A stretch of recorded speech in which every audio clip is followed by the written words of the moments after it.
How's it going, everybody? Welcome back to another Pioneer tier list video. Before we do that though, please be sure to like and subscribe. As always, decks that don't quite make it onto the tier list are in the description down below. Be sure to check there if you aren't seeing your favorite deck on this week's tier list. First up, we're going to start with the D tier. These are decks that didn't put up a ton of results, or even if they did, they were a bit sporadic, having some bad matchups when it comes to decks above them. We start this week with Jund Sacrifice. For a while there, it looked like Jund Sacrifice was going to be the better of the two sacrifice builds, although now it seems like Rakdos Sacrifice is back in the lead by quite a bit. This Jund Sacrifice build is not able to close out quickly enough, even with the addition of Korvold, and adding a high mana card to your curve makes it a little tougher to close out in matchups where you are not the inevitable deck. So unfortunately, Jund Sacrifice has been slipping for a little bit. Next up, we have Lotus Field Combo. This deck did win one of the 3 premier events that was going on over the weekend on Magic Online. However, it was the only finish this deck had in the premier events. Unfortunately, though Lotus Field did pick up a win, and it is very good into Rakdos, it does struggle greatly into a variety of the aggro and tempo decks of the format. Next up, we're going to jump right to the top, because when you're looking at a metagame and a tier list, usually what is at the top dictates what falls below. Starting with the S tier in this week, much like last week, we have 2 decks that have pulled well and far away from the rest of the competition, and that is Rakdos Midrange and Mono Green Devotion. These decks continue to put up monstrous results, though we did see in the overall percentage, Rakdos Midrange pull down from 24% down to 20% of the winner's metagame, with 25 qualified finishes, almost double the second place decks in the same period. Rakdos continues to be a frontrunner in the format, dominating the overall winner's metagame, as well as Mono Green putting up a ton of top 8 finishes this week, while Rakdos struggled to put up finishes into the elimination rounds. Mono Green took over in the top 8 of most of these events, putting up multiple spots, including I believe 7 total top 8s in the 3 premier events. These 2 decks continue to be the frontrunners of the format, and if you're not playing them, you need a good reason not to be, such as playing one of these A tier decks that do have generally a good matchup into one of the 2 S tier decks, but struggle into the other. We start off with Bant Spirits. This tempo deck is proving to be the best option for Spirits players, having a good matchup into Devotion while having a serviceable matchup into Rakdos. Some of the tools such as Extraction Specialist and Collected Company pulling extra weight, along with Totsky, Bearer of Secrets, helping you to fight through the Rakdos removal. Next up, we have Rakdos Sacrifice, which has been slowly climbing week over week due to its matchup against Rakdos Midrange. As I said, with approximately double the number of finishes of the second place decks, Rakdos Midrange is a great deck to be targeting. While there are some sideboard cards out of Rakdos that can make the Sacrifice matchup better, it is still overall a good matchup for Sacrifice.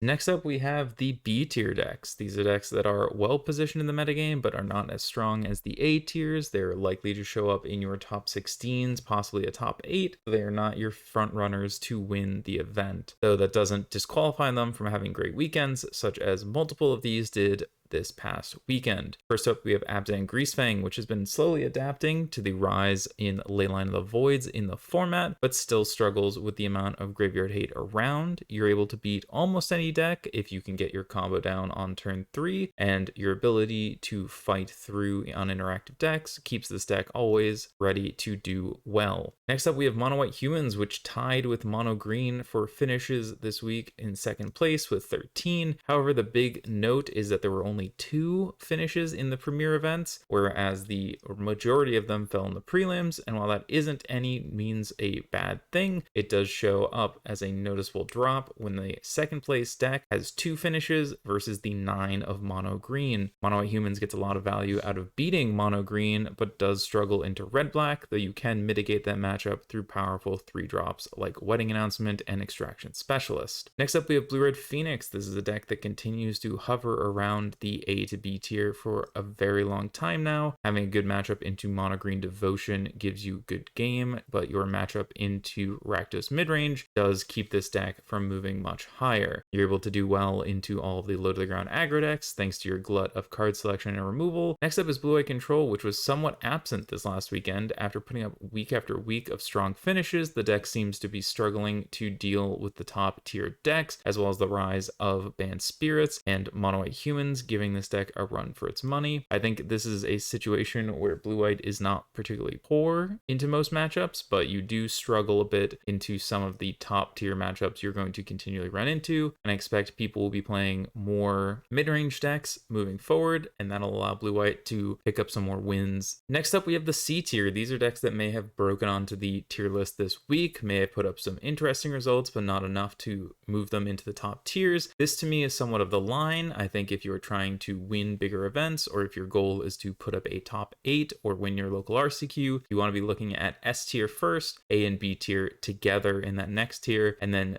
anything below that is where you're starting to put yourself at a potential disadvantage in deck quality, but you can snipe some good matchups. First up, we have Mono-White Midrange, a deck that has been around for a long time but started to pick up some more success this past weekend. Some versions were splashing blue for Reflector Mage, some splashing red for Fable, and some playing Jeskai for both. This is a deck that has been doing well in the leagues recently and has a lot of power in it. I wouldn't be surprised if we saw this kind of deck as a counter to Red-Black Midrange, as you're able to continually generate recursive value and go over the top. It seems like it has a interesting place, but I'd be curious to see if we're still talking about this deck in a few weeks. Next up, we have Gruul Aggro, and while previously we had seen the Bushwhacker builds start to do well, this week we saw a more traditional Gruul Aggro with Embercleave and Sky Sovereign in the hands of Hall of Famer Willie Edel do a great job at being able to take over early games while still having the tools to beat the uninteractive decks like Mono Green Devotion. This is a deck I'm very interested in seeing how it plays out, as I do think these Gruul Aggro type decks that leverage the artifacts that are powerful against most of the metagame have a great shot, and I think the Collected Companies in the sideboard were a great touch by Willie Edel. Last up, we have 5-color Enigmatic, another deck we talk about often having good matchups into Rakdos midrange and a lot of slower decks, as your engine is better than most. However, you do still struggle into the overall combo side of Mono Green, and the rise of decks like